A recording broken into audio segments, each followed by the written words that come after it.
Hello and welcome back to another video on the channel where this time I'm going through Barcelona Femíní's 22-23 season, incredible treble winning season for them, and going through from summer transfers all the way from there to how they ended up winning the Women's Champions League, and some of the stats as well, and just giving my thoughts about this season and asking the question, is this the best Barcelona Femení team ever?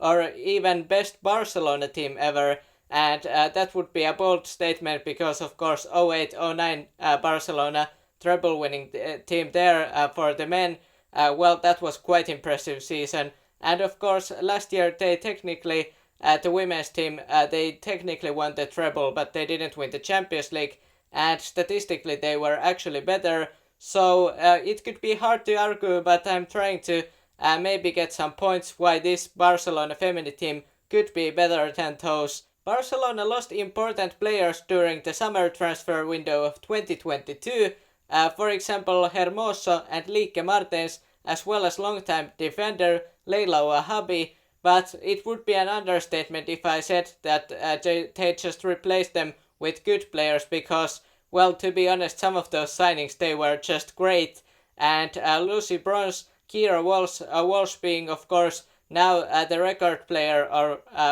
record transfer fee paid for female footballer. Now that title belongs to Kira Walsh, or has belonged since 2022 summer, as well as some other interesting signings. So they signed Rabano, as well as Brazilian forward Jace, and maybe the most interesting signing for me, and well, it turned out to be a real home run, and it was Salma Parayuelo, and she just played great during the season and scored many goals, and she's only 19, so sky's the limit for her, and let's see if he can win the World Cup next with the Spain squad.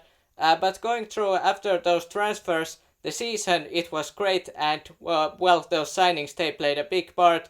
Lucy Bronze, for example, played lots of games, Kira Walsh in the midfield, Parayuelo attacking wise, and their Liga F 28-1-1, actually a bit worse than the season before when they won 30 wins, so 30 games, 30 wins, perfect record there.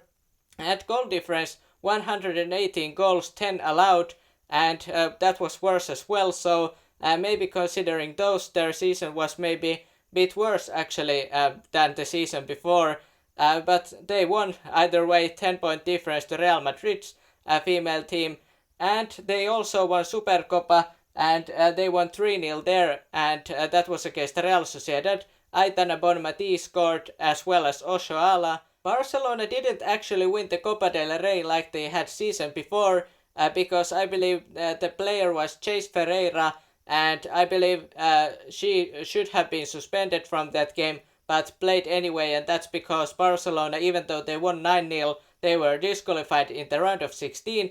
But what's different this time, other than that Copa del Rey, they actually won the Women's Champions League. They lost to Lyon the season before, so this time bit of a revenge. They won their Group D, tied with points with Bayern though, because Bayern won the only game, or Barcelona, they lost 2 games this season, one in Liga F, one in the Champions League, this time in group stage.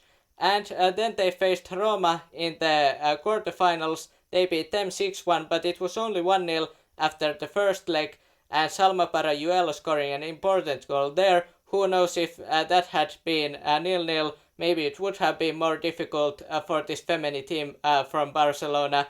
Then, not surprisingly, against Chelsea they had a bit of a struggle, 2-1 there, but Chelsea, they won in England now 4 straight league trophies, so it's not surprising that it would be hard to beat Chelsea.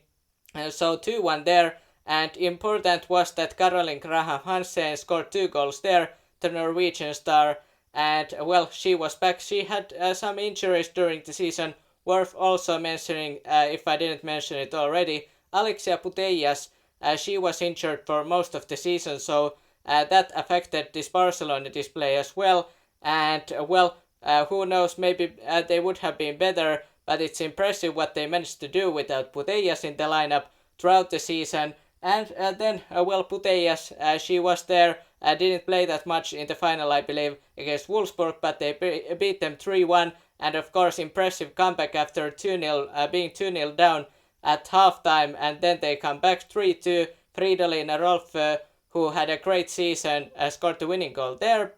And so they win the Champions League, Women's Champions League, Liga F, and Supercopa, so they won the treble this time.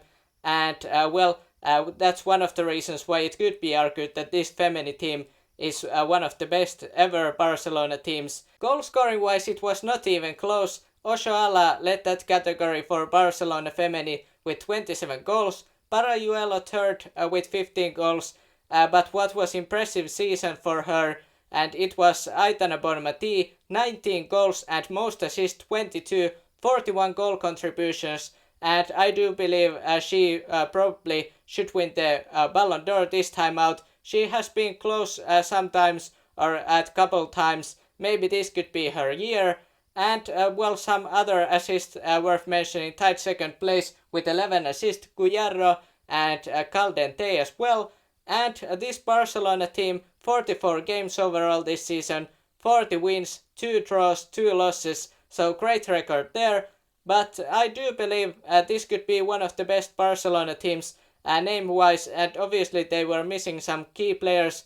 And Putellas at times, Graham Hansen at sometimes as well. So maybe that would make it more impressive the season they had. But what are your thoughts? Do you believe this is the best Barcelona team? Or maybe the last season's Femení team is better? Maybe 08-09 Barcelona? What are your thoughts? And hit the like and subscribe for more football content. And have a nice day.